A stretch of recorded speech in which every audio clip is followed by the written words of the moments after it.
Here with Tim Bluhm from the Mother Hips. How's it going? It's going good. How are you doing, man? I'm doing good. We're interviewing you for the new Slims Presents blog. I know you have an upcoming series of shows at the Great American Music Hall. And you play there pretty frequently, don't you? Well, we play there regularly, I would say frequently. We do every year. It's probably been like, gosh, I shouldn't be quoted on this, but maybe 17 years in a row. Wow. We do at least 2 nights at the hall right before Christmas. So that's usually the only time we play there, but 2 or 3 nights a year. There was one year when the band was on hiatus, but I took those nights and had a bunch of bands that I was related with. So it's been a long run. It's pretty much our most anticipated shows of the whole year. It's like the biggest deal for us. Yeah.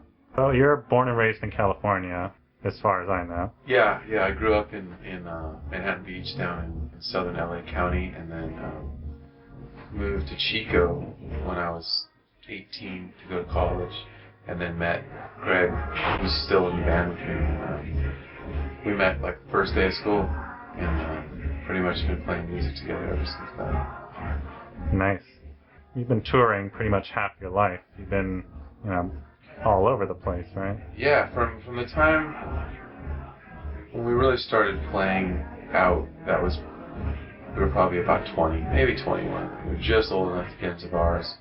And we got signed to a major label and put out 3 records on that label and just toured all over the country. We never really left the country, but played in pretty much every state a bunch of times. We wore out like 3 bands. And you've been around a bit. What is it about California that I know it's a lot of focus of your music as well? What draws you in about California? I mean, it's probably more or less the same thing that draws everyone in. I mean, it's just California has this sort of mythical promise to it that it isn't real. At least not for most people. If you're like the Red Hot Chili Peppers or something, I guess it is. But like the Gold Rush, and even before the Gold Rush, California was kind of that like mystical island of everyone's dreams. And then there was the Gold Rush, which just added tons to that. And the reality of that, obviously, was that most people lost their passes mining for gold. It wasn't that many people that got rich, and then after that, you had the land rush, where people realized how fertile and beautiful the land was and how wonderful the weather was, and that was kind of furthered that myth. And then, of course, Hollywood and the movie industry was kind of the last big one. Well, not the last big one. That was another thing, kind of like people chasing their dreams, and the possibilities were limitless. And then there was Silicon Valley and all that stuff. That was probably the biggest one. It just seems like the state has a history of that always happening. Yeah. 50 years or something like that comes up. So that's fascinating to me, more as an observer than as a participant in any of that stuff. But Well, have you ever wanted to live somewhere else? not really. I mean, it seems like I grew up in a place where that's where they want to move to. So go on vacation and I start missing my home because it's just so pleasant, It has its problems, traffic, and there's too many people, but that's just a symptom of it being a really nice place. Yeah, definitely. And I know you've been into surfing for quite some time. Do you still get out there? Yeah, I surf. We live right across the street from Ocean Beach, right out by the zoo here, and I surf whenever I get a chance. I've been so busy lately playing music, which is what I always wanted, but it's hard. But if I have an hour, I'll go out and surf for 45 minutes. And when I'm home, I surf a lot. Yeah, it's my favorite thing to do. Well, surfing is kind of it's kind of a meditative, reflective experience. It kind of connects you to the world around you as well as to the world inside you. a lot of that can be said about songwriting as well. Do those fill similar roles in your life, or do they have their own unique purpose? They must. I can't say that there's like a direct correlation, because it's not like I certainly don't write songs about surfing. Right. That's another genre that I'm not interested in. But I think there's something about that like inherent kind of sacredness of music and of nature, be it surfing or just hiking or just looking up at the sky at night, watching a sunrise or something. I think there's like a spirituality that is in those things that's just a very natural association with them. And being a musician doesn't always feel like you're in a sacred space, because it's definitely not. There's a lot of logistics and mechanics and politics that go along with it. But the pureness of that moment of creation, when you sit up in bed at 4 a.m. and you have this thought in your head, and you shuffle around and grab your book and you turn on the lamp and you write it down, and this thing comes out of nothing. It's like this. It's like alchemy. You turn nothing into something, and then 2 months later you're recording that song with your band, and it becomes this song, and you play it. Hundreds or thousands of people come to know that song, and it starts to mean something in their lives, and then you get paid to perform that song, or you can sell that song to somebody. That's my version of the California dream. You know, it could happen anywhere, but that's kind of that thing where all you got to do is dig in the dirt, and you could find $1 million. It's kind of that same metaphor. A lot of writers, they describe the moment that they have inspiration to write something as if it already exists out there in the universe, and they're kind of tuning into that. Do you feel that way, or at times when it happens my favorite way? That doesn't always happen that way. Sometimes you have to work your craft, and you have to sort of intellectualize stuff and come up with ideas. But the best ones, the ones that are most inspiring, the ones that seem to be most reactive, are the ones that just like feel like they just drop out of the sky. And they just like happens in dreams to me, somewhat frequently. I wish it happened more frequently, but I'll have a dream, and in the song, in the dream, Neil Young is singing a song in some little bar, and I'm just standing there watching.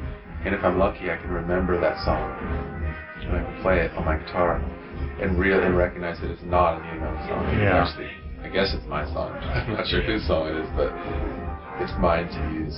I can call it my own. It doesn't happen that often, but when it does, that's just the ultimate feeling. I can't think of a better feeling. I'm going to switch gears a little bit. You know, you're an artist who has been lucky or unlucky enough to be both on a major label and on various independent labels. What are the major differences between a major label and an independent label, and which do you prefer? Well, back when we were on a major label, things were a lot different than they are now, it seems to me. And I don't claim to be any expert on any kind of label. I just write songs, but it seems like... I can't imagine a major label ever being interested in a band like the Mother Hips at this stage, because first of all, once you were on one and didn't sell records and then you get dropped, it's kind of like the kiss of death for that type of scenario. And ever since we got dropped, we just started working really hard and just taking advantage of what we gained from being on a major label. You know, they gave us a lot of money to tour, and because we were able to tour, we made a lot of fans that we never could have afforded to make without them, without the label. But I don't think I would be on a label at this point unless they would have to give us really good terms and really good money to make it worth losing. Right now we basically get 100% of the profit from our record sales, and if you go on a major label, you're lucky to get 15%. You might sell more records, but you might not too. In this climate, I don't think it's about selling records. I think it's about selling tickets at shows, and the only way you can do that is just by playing well all the time. Yeah. and making sure that all those random YouTube videos of people holding their iPhones up in the audience, make sure they don't sound like shit. Because that's the new way. You have to, every moment has to be accountable at this point. Do you think there's a place for that major label machine in the future of music?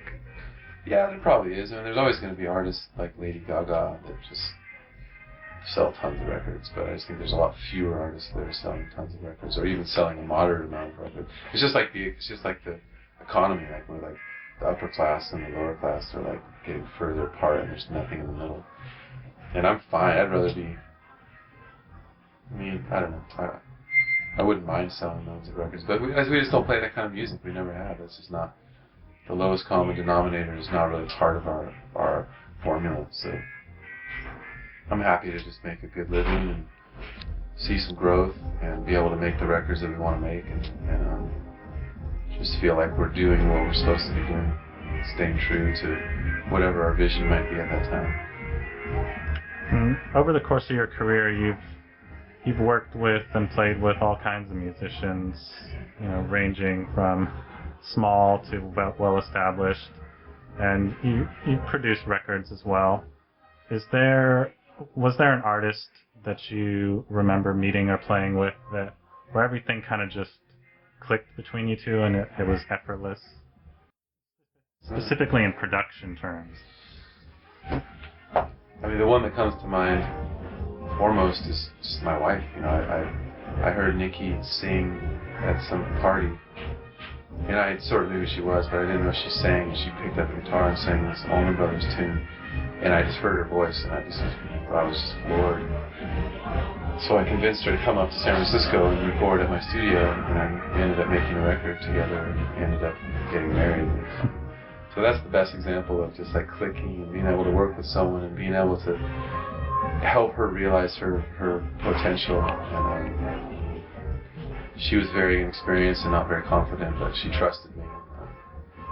She's turned into a really good singer, and will continue to happen. We keep making records together. Well, I'll let you know that was a trick question, and you answered correctly. Yes. That's honest though. I figured that's what you would answer, but I was gonna give you shit if you didn't answer that way. You've worn a lot of hats over the years. You've played in a bunch of bands, like we were just talking about. You've produced records. You've done festivals, stuff like that, all across the board. Do you see yourself ever settling into one thing, or is it just part of your nature to do many different projects? I think when you have the opportunity to be diverse, in my case, that means no one thing I've ever done has been super successful, and it's never like forced me to focus on just one path. And while that is sort of upsetting to me in a way, because I'd like to have that success, my ambition certainly sort of is after that. It gives me a chance to diversify, and I started doing recording stuff because I just was frustrated with trying to translate my own vision to other people, and it wasn't coming across. So I decided to learn how to use recording equipment, and then buy it, and then find the space to use it in. And that was all intended just to make my own records, but then I realized that it's more fun to record other people than yourself. It's too hard to go and press play on the tape machine and then run in and perform the thing. So I actually enjoy producing other people more. But at the same time, that feels kind of like a distraction because it takes so much energy and time to invest in someone else's stuff. The more I produce records, the more I realize that it takes so much time, and I have to really choose carefully who I work with because I gotta have time to do my own music, and that's ultimately the thing that matters to me the most.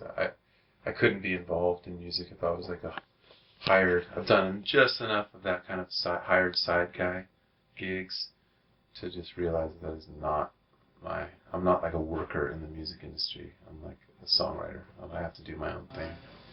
It's the only way it can work for me. Cool.